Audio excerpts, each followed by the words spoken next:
Dalam sejarah Islam, Abdurrahman bin Auf merupakan salah satu sahabat Nabi yang terkenal dengan keutamaan dan perjuangannya dalam menyebarkan agama Allah Subhanahu wa Ta'ala. Kisah hidupnya penuh dengan pelajaran yang inspiratif, terutama dalam hal keinginannya menjadi miskin namun selalu gagal. Di saat banyak manusia yang selalu merasa kurang dan ingin memiliki segalanya, Abdurrahman bin Auf justru ingin menjadi seorang yang miskin. Suatu hari saat kota Madinah yang tenang, tiba-tiba terdengar gagap gempita seperti rombongan pawai yang tidak putus-putus, sampai semua orang keluar dari rumah dan bertanya, "Apa ini? Siapa yang datang?" Lalu seseorang berkata kepada Sayyidah Aisyah, "Itu adalah 700 kafilah dagang milik Abdurrahman bin Auf." Kemudian Sayyidah Aisyah berkata, "Aku teringat dengan perkataan Rasulullah. Abdurrahman bin Auf memang dijamin masuk surga bersama sahabat lain, namun ia masuk surga dengan keadaan merangkak." Ketika Abdurrahman bin Auf mendengar sabda Nabi tersebut, sontak ia pun menangis. Beliau selalu berdoa meminta kepada Allah agar menjadikannya ia miskin.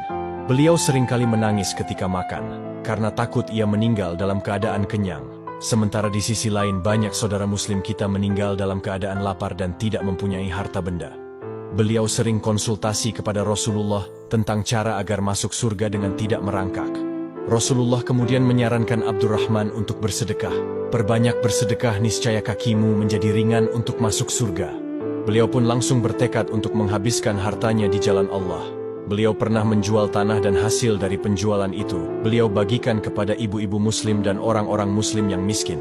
Beliau pun pernah memberikan 500 kudanya dan 1.500 unta untuk keperluan umat Islam.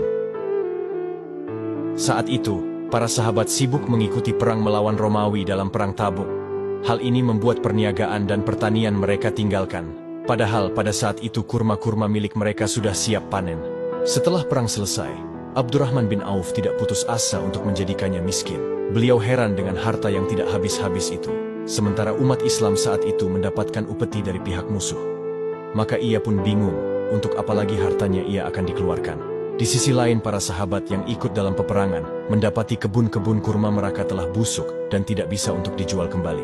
Mendengar hal itu, Abdurrahman bin Auf langsung bergegas menemui mereka dan membeli kurma busuk tersebut dengan harga normal. Beliau pun tampak senang dengan hartanya yang digunakan untuk kebaikan. Beliau berpikir jika membeli kurma busuk ini, maka tidak akan ada yang mau membelinya. Dan hal itu akan terwujud cita-citanya, yaitu menjadi miskin.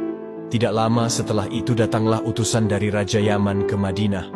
Utusan tersebut mencari kurma busuk untuk menjadikannya obat, karena di Yaman pada saat itu sedang terjadi wabah penyakit, dan obatnya adalah kurma busuk. Ketika utusan Raja Yaman itu bertanya, "Siapa yang mempunyai kurma busuk?" Warga pun serempak menjawab, "Abdurrahman bin Auf." Ketika utusan tersebut bertemu dengan Abdurrahman dan menceritakan maksudnya, Abdurrahman menawarkan agar kurma busuk tersebut diberikan secara gratis tanpa membeli. Namun utusan Raja Yaman tersebut menolak karena perintah sang raja adalah membeli bukan meminta ataupun dikasih. Tidak tanggung-tanggung utusan sang raja membeli kurma busuk tersebut dengan harga 10 kali lipat dari harga normal.